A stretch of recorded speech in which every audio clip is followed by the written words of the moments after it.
L'empathie, c'est l'aptitude à se décentrer de soi pour se représenter le monde d'un autre. C'est-à-dire que cette performance intellectuelle, un enfant ne peut le faire que s'il est d'abord sécurisé. À ce moment-là, ça l'intéresse, ça l'amuse d'explorer le monde d'un autre. Mais s'il est insécurisé, il ne pense qu'à se sécuriser, c'est-à-dire se centrer sur lui-même et non pas sur l'autre. Donc il y a un arrêt de l'empathie. Dès l'instant où on acquiert ce sentiment d'empathie, on peut apprendre des choses qui ne sont pas dans notre esprit. Donc on peut apprendre le monde de l'autre, ses réactions, ses intentions, ses croyances, et on peut apprendre aussi que le monde n'est pas exactement ce qu'on voit autour de soi, c'est aussi ce qu'on raconte dans les livres, à l'école, c'est des choses qu'on ne perçoit pas et qui existent ailleurs. C'est la réassurance qui donne confiance à l'enfant. Parfois c'est la bienveillance, c'est un sourire, c'est un encouragement, mais ça peut être aussi un interdit.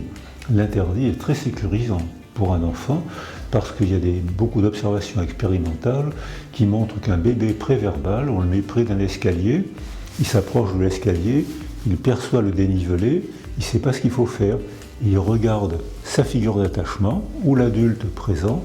Si l'adulte présent sourit ou est indifférent, il se lance dans l'escalier.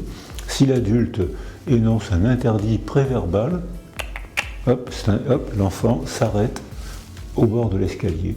Donc ça veut dire que ce qu'il perçoit prend une signification de danger ou de plaisir sous le regard d'un autre, à condition que cet autre soit une figure d'attachement sécurisante. Alors c'est sûr que quand on a une classe de 30 ou 40 élèves, on ne peut pas les sécuriser un par un, mais c'est contagieux.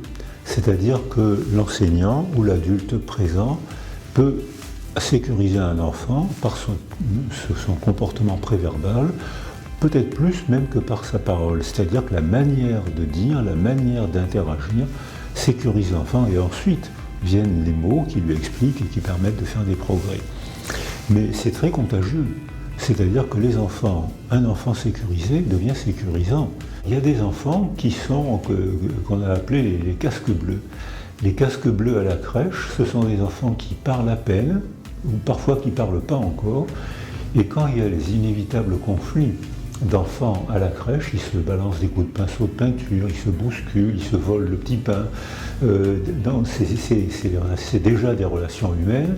On voit qu'il y a toujours un casque bleu qui arrive, qui symbolise, il ne parle pas forcément, il symbolise, il rassure les deux belligérants, et il y a toujours dans toutes les crèches et dans toutes les classes, il y a des enfants qui ont ce rôle apaisant. À 3 ans, tous les enfants presque sont propres. À 3 ans, les enfants ont accès à la parole et ils peuvent dire si ça ne va pas, ils peuvent appeler au secours, ils peuvent protester. Et donc à 3 ans, 2 enfants sur 3 sont sécures. Ils ont acquis chez eux une confiance primitive en eux qu'ils expriment à l'école et peut-être ça va faire un petit casque bleu, à coup sûr ça va faire un bon élève parce que pour lui, l'école ça va être un lieu d'apprentissage et de socialisation.